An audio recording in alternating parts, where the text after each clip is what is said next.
Welcome back to Thunder Raceway after the King of Honda round 2 where we saw a major elimination.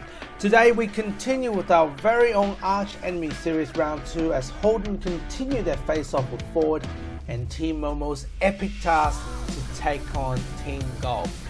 The race returns to the favourite 6-lane platform but modified to 4 lanes, then to a fat track, then followed by a super wide track before the finish line.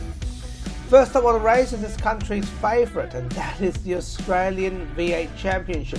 Before we begin, let's recap on the points from round 1 with Holden current stands at 109 points and Ford only has 63 points. Don't forget that Holden is leading by a mile and Ford has plenty of work to do if they want to catch up.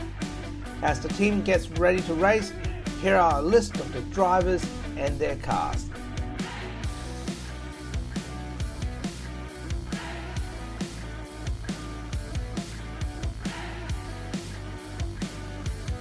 And here they are at the starting line. Time for lap 1. Let's do this. It's only lap 1 and things have already turned for the worst.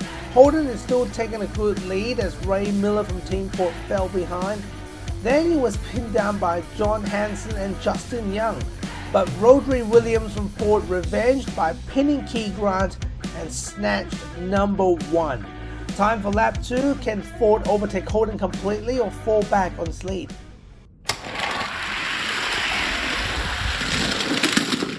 Ford has pulled off his biggest attempt to snatch the top 3 positions with Rodri, Snowman and Eric Z. Despite a bit of mishap at the end, John Hansen from Holden made a mistake and took down his team. It's more about luck than anything else so far. But can Ford maintain the lead? Time for lap 3. Let's take a look.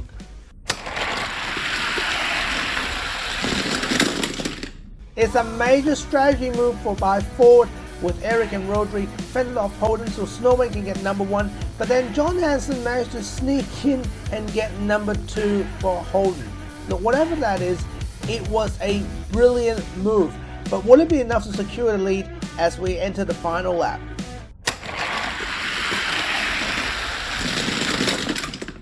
It was a major crash as Holden fought back the time.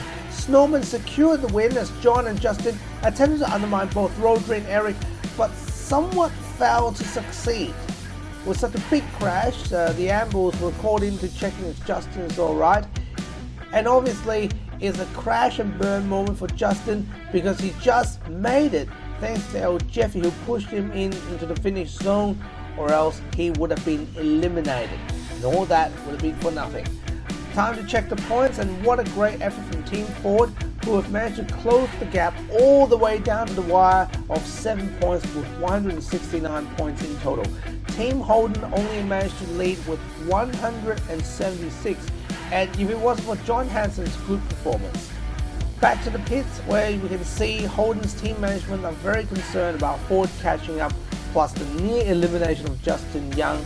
There are plenty of explaining and strategy sessions for the Holden drivers, while for Team Ford appears to be quietly confident and they've caught up in points, but there's still plenty of work to do. Moving on to Golf versus Momo, where the same challenge awaits both teams on tracks. On points to recap, both teams are very tight indeed, as Golf only leads the competition by 4 points. Will Momo overtake or fall behind? Here are the list of drivers and their cars.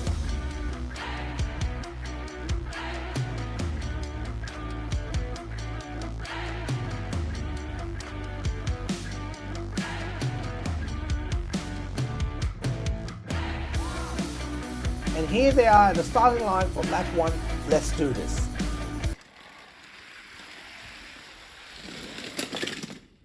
Stephen King has been aggravated by Golf as they squarely targeted the breadwinner of Team Momo. Gio and Carlty also gone to a crash with Steve in the box.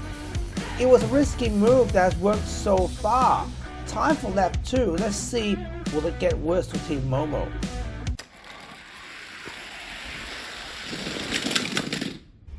Wow, Team Momo has fought back with host Mitch and Barney pinning Team Golf's Jill Millen and El Diablo to the wall, securing the lead again, and gave them a taste of their own medicine after Stephen King was targeted. It's officially turned nasty, but will it get worse in lap 3, and can Stephen ever catch up?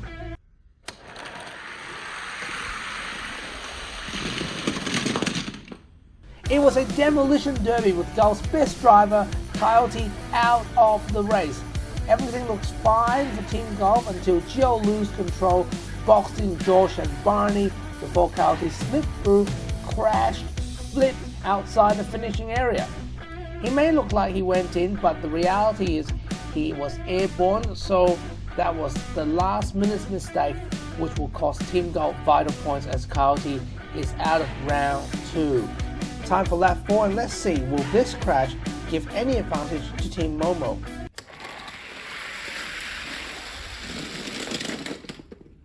There isn't much of a difference. Holden still managed to lead, Jill tried to block a technique, and Stephen King tried to pin him out, but it's a bit too late, as you can see. But he managed to get back onto the top 4, which is good ending after all. Time to check the points, and Momo has successfully overtook Team Golf this round with 176 points versus 158. It seems that Coyote's crash has made a big impact on the team's performance during the final stretch of the race. So here we go, most of the resources from Team Golf has gone to fix the Coyote's car after this major crash, with so much at stake as the GT40 is the fastest car for the team. Meanwhile, Team Momo is quietly confident after their grand revenge following Stephen King's assault, which led to a major comeback. Now, they are focusing on tuning and fixing Stephen's car after it was outnumbered and outfoxed by Team Golf. Next week, we return to King of Honda round 3, where the final 6 cars will face each other to see which one will become the king as the best takes on the best. The king will get a spot into the 2021 championship. Find out next time on Thunderbrew Raceway. Until then, drive safe and be the winner.